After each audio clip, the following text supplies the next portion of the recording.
Today we are going to talk about the cost of deliverance and breaking free from the things that binds us. Freedom isn't free. This phrase gets tossed around a lot. But when you are facing with hardship, when you are trying to break free from the things that binds you, this phrase stops from being a cliche, but becomes the truth in its raw form.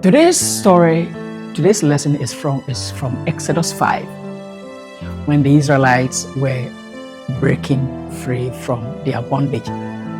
From verse 12 to 18, Exodus 5, 12 to 18. They learned that freedom isn't that free. You have to fight for freedom. You have to sacrifice for freedom to break free from the things that bind you, from hardship. For us to be free from hardship, we need to fight. Where the Israelites learned that freedom doesn't just show up, it demands a price. The Israelites learned this truth the hard way, and their story in Exodus 5 isn't just a biblical account. It's a mirror held up to our own journeys of wanting freedom and something more. I've walked that price-paying path too. A few years back, when I was stuck in a job that drained me, long hours, toxic energy, I prayed for a deliverance. When I pursued a new direction, it got harder. Life can be tough, whether it is financial struggles, toxic relationships, or health challenges. We've all been there. But what if the path to freedom requires something from us? Deliverance doesn't start with relief. It starts with wrestling. Maybe you are drowning in financial stress, stuck in a draining or toxic relationship, or health challenges, struggling with the cost of education, your business, or you are in a foreign country and all hope seems to be lost. The Israelites wanted freedom, but Pharaoh made things tougher. Let's look closer to our story in Exodus 5, 12 to 18. The Israelites have been slaves in Egypt for quite a long time. They sought freedom. They asked for freedom. They prayed for freedom. And God answered by bringing Moses to their way. But when they tried to seek for freedom, Pharaoh made their life harder. They were to make blocks without straw and stubble. They were to go and look for straw and then come and make the same amount of bricks that they were doing before. Slave masters were beaten, then they turned to Moses and Aaron. Our lives were better before than now. This is the critical moment. The cost of their future freedom was present-day confusion and increased suffering. They had to adapt, scavenging for materials. They had to work harder under impossible demands. Their old system of slavery broke down into something even more chaotic before the Red Sea ever parted. This is a powerful principle. The enemy of your freedom will often demand a heavier tribute the moment he senses you are trying to leave. The addiction fights harder. The negative mindset gets louder. The financial pressure intensifies. It is the last gasp of the bondage trying to convince you that slavery was easier than the fight for freedom. Deliverance isn't free. It takes sacrifice, hard work, patience.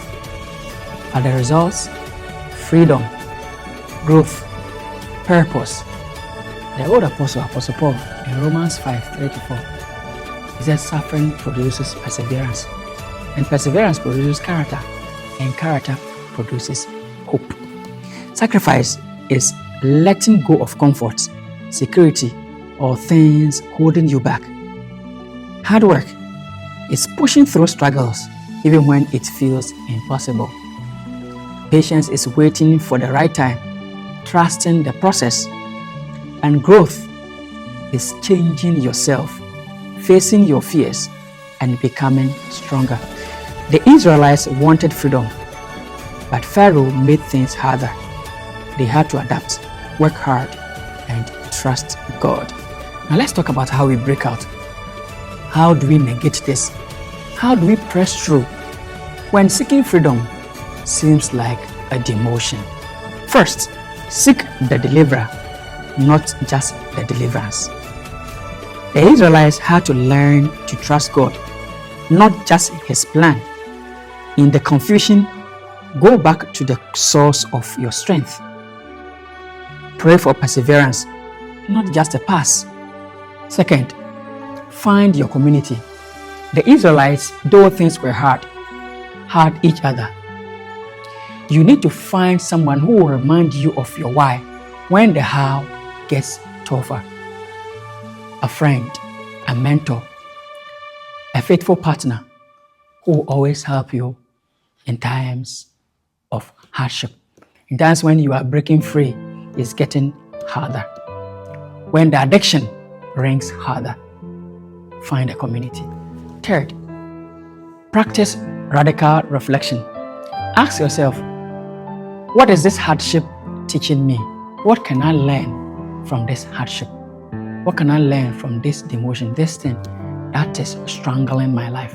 This can help clarify things for you. Ask yourself, what strength is being built in me right now? You must clarify your goal. Define what freedom looks like for you. You must also assess your resources. Identify your strength, your skills, and your support systems. When we talk about resources, sometimes we think only about the money.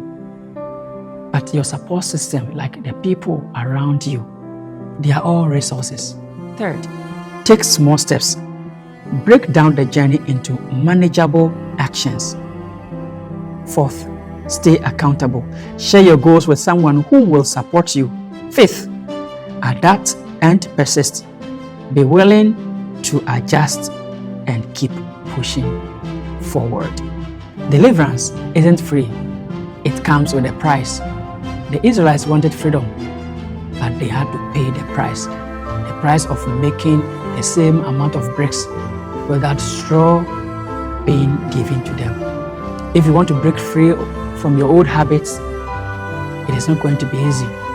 If you want to make ends meet in a different country that is not yours, it is not easy.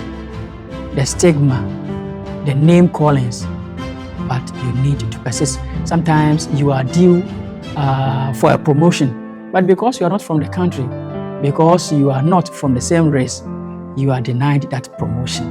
Deliverance isn't free. Freedom isn't free, but we need to persist and pay the price. Here is the final encouragement. The increased hardship is often a sign that it's working. It means the status quo is strengthened. It means you are moving. Pharaoh doesn't increase the pressure on people who are content to stay slaves. Your journey from your bondage to blessing will cost you comfort. It will cost you the familiar chains, but what you gain is yourself. You gain a testimony. You gain a strength that cannot be taken. So if you are in the place where the bricks are heavier and the straw is scarce, don't turn back. Don't mistake the tension of breaking free for a sign to stop. Keep going. Your Red Sea is moments away. Your Red Sea moment is coming. The God who saw the Israelites in bondage sees you. Keep going. Your breakthrough is closer than you think. Thanks for joining me for this episode. My name is David. I want you to subscribe, share with your friends. I know you already know, but share with somebody whom you will not be able to have time to talk to, and they will be a blessing. Until then, see you in my next video. Thank you.